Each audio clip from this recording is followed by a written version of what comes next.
Today, we're jumping into something really cool, right where gaming and education crash into each other. We're going to explore what makes games so addictive, so engaging, and how that exact same magic might just be the secret engine for real, deep, honest-to-goodness learning. So let me ask you something. Think about this for a second. Why is it that someone can happily lose themselves for hours in a super dense 300-page rulebook for a game, but just getting through a 30-page textbook chapter can feel like a total slog? I mean, the information can be just as complex, right? But the feeling, the experience is worlds apart. So, what gives? Well, the answer comes down to two words: player, agency. This is the big idea, the secret sauce we're going to unpack today. At its heart, it's that feeling that your choices matter, that you can do something and the world actually notices and reacts. It's the difference between being a passenger, just along for the ride, and getting to be the one in the driver's seat, steering your own story. This one idea is what can turn learning from a chore into a quest.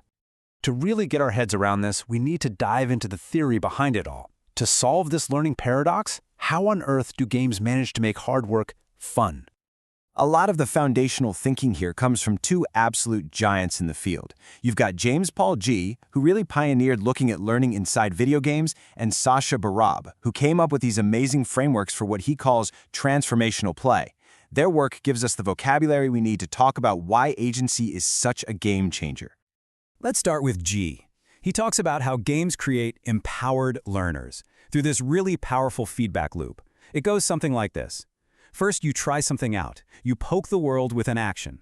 Then, based on what happens, you cook up a little theory, a hypothesis, about how you think things work. So what do you do next? You poke the world again, but this time with a new plan based on your theory. And finally, you step back and rethink your whole understanding. See, this isn't just random button mashing. It's basically the scientific method, and it's happening over and over and over in a good game.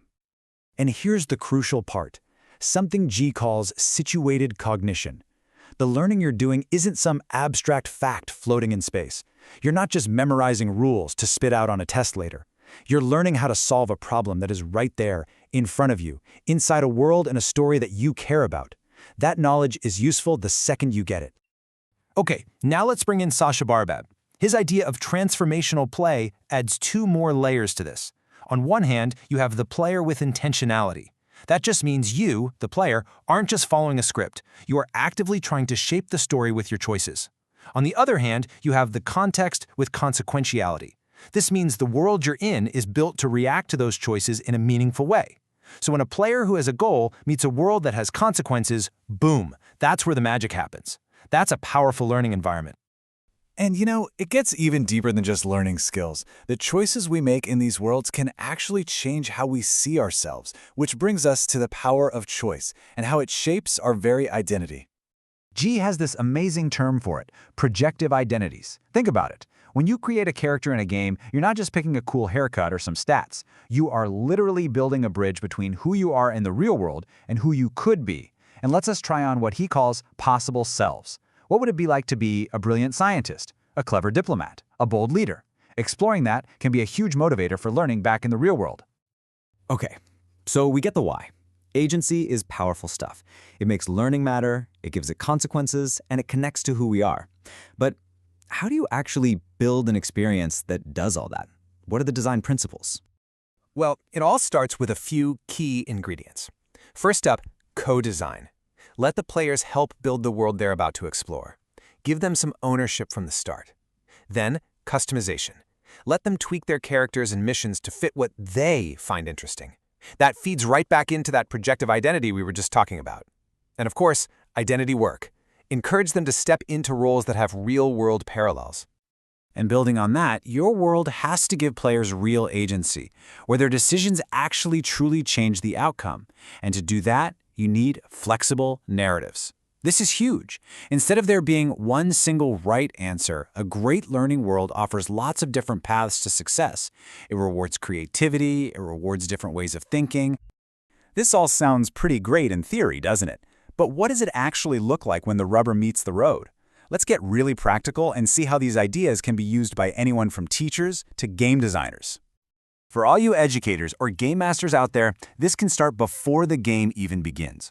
hold a Session 0, where you build the world with your players. During the game, make that world feel alive. Make it responsive. Even small choices should have ripples. And encourage roles that go beyond the usual fantasy tropes. How about an urban planner or a journalist? And this is key. After a big moment, hit pause. Take a minute to reflect together on the choices that were made and what everyone learned from them. Here's a really concrete example of this in action, a subtle but powerful design shift. A lot of games hinge on a dice check, or DC, where success is basically just luck. But what if, instead, you used a role-play check, or RPC? Here, success is tied to the player's actual attempt. Did they make a genuinely convincing argument? Did they lay out a clever plan? This rewards real skill and practice, not just a lucky roll of the dice. And for the designers in the audience, these principles are your bread and butter. Design challenges that pull on real-world skills. Don't just throw players in the deep end. You gotta scaffold the learning, slowly ramping up the complexity, and give them information exactly when they need it, what Guy calls just-in-time learning, not in some massive tutorial at the start. Your goal is to hit that perfect sweet spot of difficulty, that pleasantly frustrating challenge that's tough but totally doable.